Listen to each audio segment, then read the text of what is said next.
একটা independent mayor Kathmandu, তাকে দেখতে হয়তো ভালো, সে ভালো র্যাপ গায়, কিন্তু ভারতের সঙ্গে তার নেপালের মধ্যে কি হচ্ছে না হচ্ছে প্রভাব পড়ছে আমাদের ভারতবর্ষের ওপর, এটা সার্বভৌমত্ব নেপালের, নেপাল বুঝবে।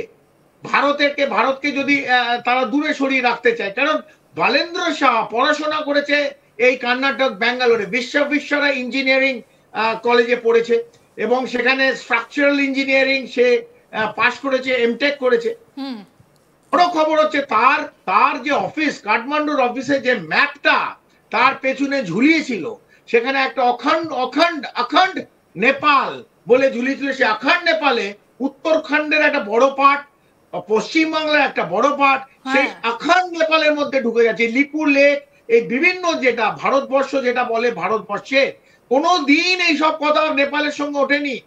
রাজতন্ত্র নেপালে 240 বছরের রাজতন্ত্র, 2008-এ এই ফেডারেল রিপাবলিক ডেমোক্রেটিক এইটা নেপালে ঢুকলো এবং তারপর আমরা দেখছি যে কমপ্লিট সরকারটা মাওবাদী কন্ট্রোল করলো এবং আস্তে আস্তে দুর্নীতিতে পুরো ছেয়ে গেল এবং নেপালে আনএমপ্লয়মেন্ট, দুর্নীতি এবং প্রত্যেকটা যে বৈষম্য একটা এই ছাত্র যুবর মধ্যে যে আজকে রাগ আমরা নেপালের রাস্তায় দেখতে পাচ্ছি, যে ছাত্র যুবর রাগ জ্বালিয়ে দিচ্ছে, কারা জ্বালায়?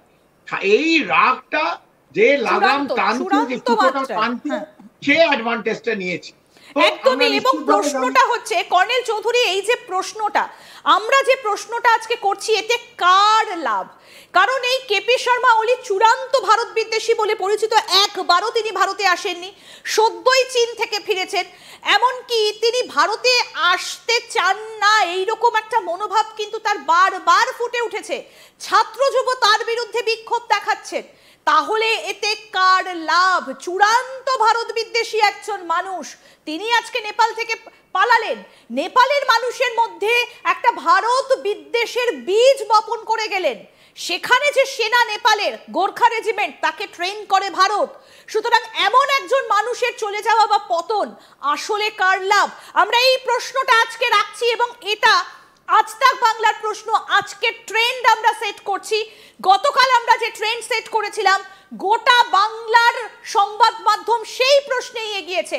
গতকাল আমরা বলেছিলাম যে এর পেছনে কার মাথা? বাংলাদেশের প্যাটার্ন, সিআইএ সেই একই ছক, সেই ছাত্র যুব যেটা ঢাকার রাজপথে আমরা গত 14 মাস আগে দেখেছি, সেই জেনজি, সেই 26 বছর বয়স পর্যন্ত তরুণেরা রাস্তায় নেমেছেন।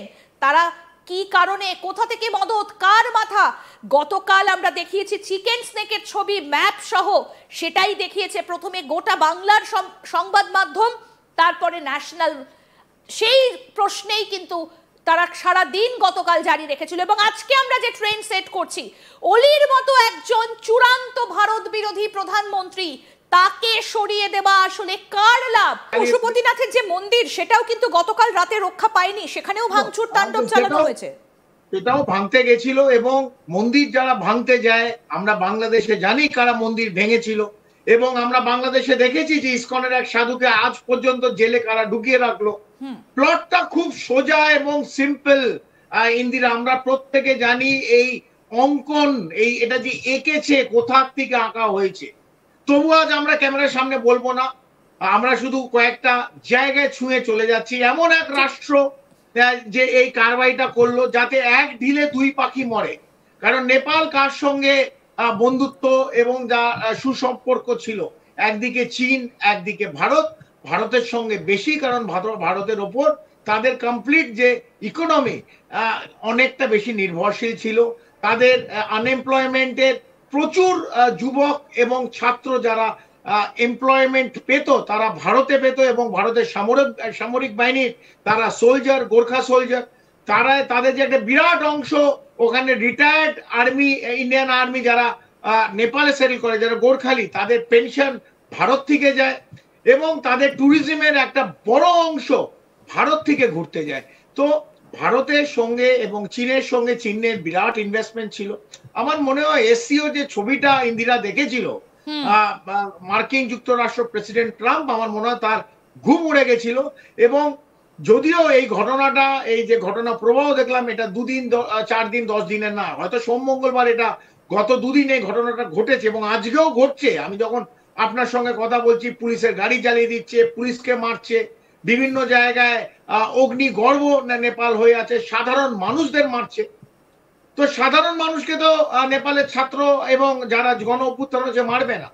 তো কারা করছে এবং কারা এর পেছন থেকে রিসোর্সেস দিল, কারা টাকার মদত করলো, কারা অস্ত্র পৌঁছে দিল, কে গ্যালান গ্যালান পেট্রোল এবং কেরোসিন দিল, এই এত বড় বড় যে গভর্নমেন্ট ইনস্টিটিউশন, নন গভর্নমেন্ট বেসরকারি যেগুলো আছে সেগুলো জ্বালাতে কে উদ্যোগ নিল, এই প্রশ্নগুলো দেখুন ইন্দিরা বারবার উঠবে। একদম। এবং আপনি যে কথাটা বলছেন এই যে মন্দির ভাঙে কে, আমরা তো জানি নেপাল একটা হিন্দু রাষ্ট্র এবং 2008 সাল পর্যন্ত রাজতন্ত্রের অধীনে ছিল এই নেপাল।